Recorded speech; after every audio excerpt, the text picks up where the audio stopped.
International News. Walo na ang naitalang nasawi matapos ang tinawag na historic rainfall na nagdulot naman ng malawakang pagbaha sa Chiba Prefecture sa Japan. Ayon kay Bombo International News Correspondent Hannah Galvez, sumabot sa 115 mm kada oras ang naitalang pag-ulan habang may ilang lugar na nakapagtala naman ng hanggang 367 mm sa loob lamang yan ng 12 oras.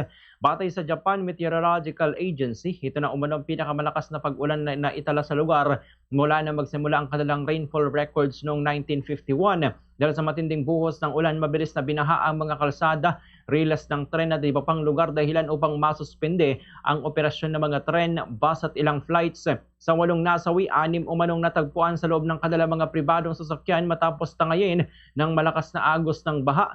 Nagkaroon din ng mga landslides sa ilang lugar habang umabot naman sa humigit kumulang 20,000 hanggang 30,000 na kabahayan ang naapektuhan ng pagkawala ng kuryente sa Chiba at kalabit na Ibaraki Prefecture. Samantala, libo-libong pasaherong na stranded sa Narita Airport dahil sa epekto ng pagbaha at pagkaantala ng transportasyon.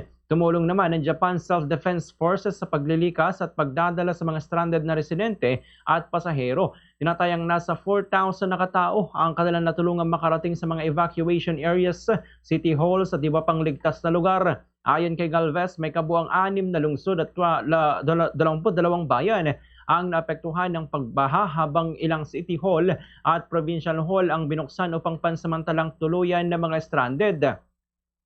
Bukod dito, nagpatupad din naman ng evacuation order para sa humigit kumulang 440,000 na katao matapos na mamonitor ng Japan Meteorological Agency ang mga heavy rain clouds na maaring magdulot pa ng matinding pag-ulan. Ipinaliwanag ni Galvez na isa sa mga nakikitang dahilan ng mabilis na pag-ipon at pag-agos ng tubig sa Chiba ay ang topography ng lugar na binubuo ng mga burol at valley kung saan mabilis na bumababa ang tubig patungo sa mga urban areas. Patuloy namang nakataas ang travel advisory sa ilang lugar dahil sa inaasahan pa ang pag-ulan at epekto ng Typhoon number 17 hanggang sa mga susunod na araw. Ayon kay Galvez, mabilis ding naipamahagi ng mga otoridad ng pagkain, tubig, kumot, sleeping bags at iba pang pangunahing pangailangan sa mga apektadong residente at mga dayuhan. Ganitong bahagi ng pahayag ni Bombo International News Correspondent Hannah Galvez. Yung lakas ng buhos ng ulan at madaling inundated o kaya flooded yung mga streets, kaya yung transportation mula sa train, sa mga buses, kahit anong transportation, mga taxis, private cars ay talagang flooded na sila. At sa 8 na nakitang namatay ay most of them ay nasa loob ng sasakyan nila, private cars nila, na sila ay natangay ng malakas na agos ng tubig.